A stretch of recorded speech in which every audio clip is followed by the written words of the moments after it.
Hallo zusammen, ich bin der Leon, komme von Bern. Ich schaue erst Switzerland gern, weil es eine gute Unterhaltung ist. Salut zusammen, herzlich willkommen zur 9. Folge von Swiss Info hier aus Switzerland und danke Leon fürs Kompliment. Wenn ihr euer Video vor einem Swiss Info sehen wollt, dann schickt es mir an askswitzerland@gmail.com. Einzige Bedingung, es muss im Querformat sein. So, wenn ich ehrlich bin, habe ich ein bisschen Mühe gehabt, ein aktuelles Thema für heute zu finden. Darum gibt es jetzt auch ein bisschen ein zeitloseres. Es ist schon mehr oder weniger jetzt auf die nächsten paar Jahre zutreffend, aber es ist nicht gerade jetzt etwas, was ihr heute in der Zeitung lesen könnt. Es geht nämlich um die Schweizer Landwirtschaft. Und für die jetzt denken, oh Mann, der will mir jetzt irgendetwas von Geografie oder so weiter beibringen, kann der nicht mal einfach die Schnurre halten. Es ist nicht uninteressant. Also fangen wir ganz mit den Basics an. Was versteht man unter der Schweizer Landwirtschaft? Mit der Schweizer Landwirtschaft sind primär Bauern gemeint, das heisst Leute, die Lebensmittel auf natureller Basis herstellen. Und nochmal im Klartext, das sind die, die auf dem Feld stehen und alles Zeug machen. Und von den Bauern kommt ein Grossteil von dem, was bei euch auf dem Tisch landet, ein Ei, ein Rüebli, eine Meersäule. Was? Nein, okay, ihr wisst, was ich meine. Hoffentlich weiss ich's auch. Interessant ist es, die Landwirtschaftsentwicklung seit dem Zweiten Weltkrieg zu verfolgen. Im Zweiten Weltkrieg hat die Schweizer Bevölkerung nämlich mega Angst gehabt, dass sie sich nicht mehr selber ernähren kann, was zur Folge gehabt hat, dass alle öffentlichen Parks, überall, ist irgendwie Im Zweiten Weltkrieg hat die Schweizer Bevölkerung nämlich ziemlich Angst gehabt, dass sie sich nicht selber hat versorgen können. Alle Länder um die Schweiz haben nämlich Krieg gehabt und darum hat die Schweiz auch nicht gross importieren. Das heisst, sie nicht gross Lebensmittel von beispielsweise Italien oder Deutschland reinholen, weil Italien und Deutschland die Lebensmittel genauso für sich gebraucht haben. Die Schweiz hat sich also selber ernähren und das ist ziemlich schwierig geworden. Man hat dann aber Notmaßnahmen getroffen, man hat zum Beispiel Parks in Städten einfach gemacht und zu Feldern umgewandelt und dann hat es ganz knapp für alle Leute gelangt. Aber die 6 Jahre Zweiten Weltkrieg haben sich der Schweizer Bevölkerung ziemlich ins Hirn brennt und darum ist es auch kein Wunder gewesen, dass 1951 sogenannte Subventionen beschlossen worden sind. Für die sich jetzt fragen, was genau Subventionen sind, mache ich jetzt auch noch schnell ein Beispiel. Wenn ich damals ein Bauer gewesen wäre, okay, ich habe damals nicht gelebt, aber nehmen wir an, ich hätte damals gelebt und wäre ein Bauer gewesen, dann hätte ich für jede Tomate und jedes Rüebli, das ich produziert hätte, eine gewisse Summe vom Staat bekommen. Egal ob ich sie verkauft habe, egal ob ich sie überhaupt gepflückt habe, ich habe die Summe vom Staat bekommen.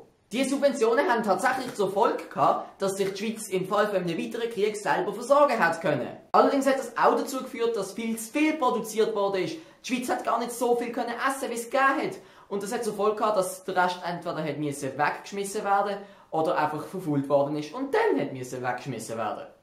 Also es gibt eigentlich kein Entweder-Oder. Er ist einfach weggeschmissen worden. Erst 1989 sind die Subventionen dann in Direktzahlungen umgewandelt worden. Und jetzt fragt sich sicher der eine oder andere, was denn Direktzahlungen sind und darum tue ich auch das jetzt mit einem Beispiel erklären. Wenn ich also ab 1989 bis heute irgendwann mal ein Bauer bin oder einfach jetzt ein Bauer bin, dann kriege ich vom Staat, wenn ich gewisse Vorschriften einhalte, einfach eine gewisse Summe. Die Summe hat dann gar nichts mehr damit zu tun, von wegen, wie viel ich produziert habe oder so. Das bedeutet für mich, dass ich den Verkaufspreis von meinen Tomaten und Rüebli und Meersäule selber bestimmen kann. Aber auch die Direktzahlungen sind umstritten.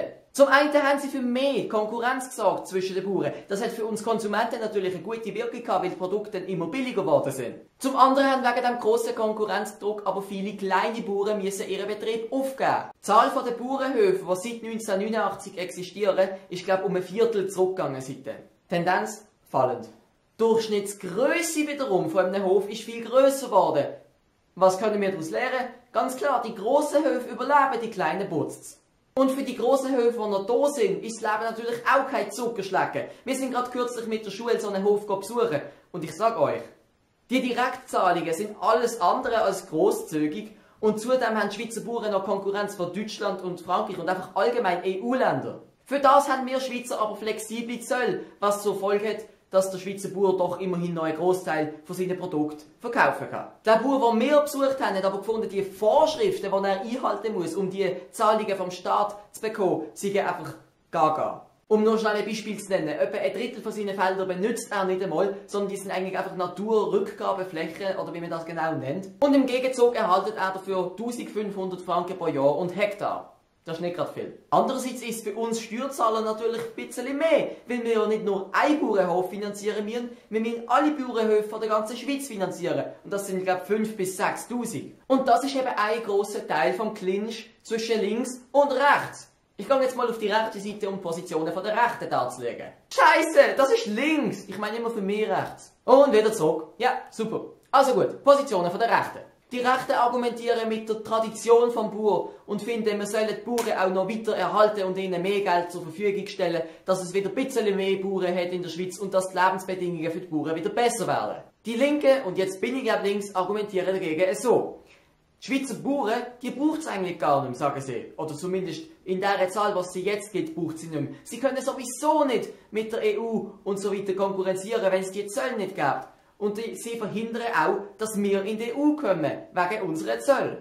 Ich muss sagen, für mich haben beide Argumente, und darum stand ich auch in der Mitte, ein bisschen einen wahren Kern. Und ich bin gespalten. Zum einen möchte ich natürlich als Steuerzahler, dass mein Steuergeld irgendwo investiert wird, wo ich es auch wieder sehe. Und ich kann garantiert nicht auf den Bauernhof schauen, ob dort eine neue Kuh am Weiden ist. Zum anderen habe ich aber auch den Bauernhof besucht und finde es auch ein bisschen, ja, die Argumente, die ich gerade hier vermittelt habe, haben wirklich auch etwas Wahres. Und darum ist jetzt eure Meinung gefragt. Was meint ihr zu den Schweizer Bauern? Findet ihr, die sind Steuerverschwendung oder findet ihr, das ist ein Erhalt von der Tradition? Ihr müsst es einfach bitte nur in den Kommentaren schreiben, dann wissen wir es alle. Und damit wären wir auch schon wieder am Ende von dieser Swiss Info. Wenn es euch gefallen hat, gebt mir einen Daumen nach oben und vielleicht auch ein Abo. Und sonst wünsche ich euch noch einen wunderschönen Tag. Genießt euren Sonntag. Ich tue es auf jeden Fall. Ich gehe jetzt noch ein bisschen raus und für euch muss es sicher super komisch sein, wenn ich einfach an euch vorbei schaue. Weil hinter euch ist vielleicht eine Wand oder ein Zimmer und ich schnurre und schnurre und schnurre und schnurre und es ist eigentlich einfach nur unnötig. Und darum wünsche ich euch jetzt einfach einen schönen Tag und ich gehe aus dem Bild und eigentlich schnurre ich sogar noch weiter, aber ihr seht mich einfach nicht mehr und darum tschüss!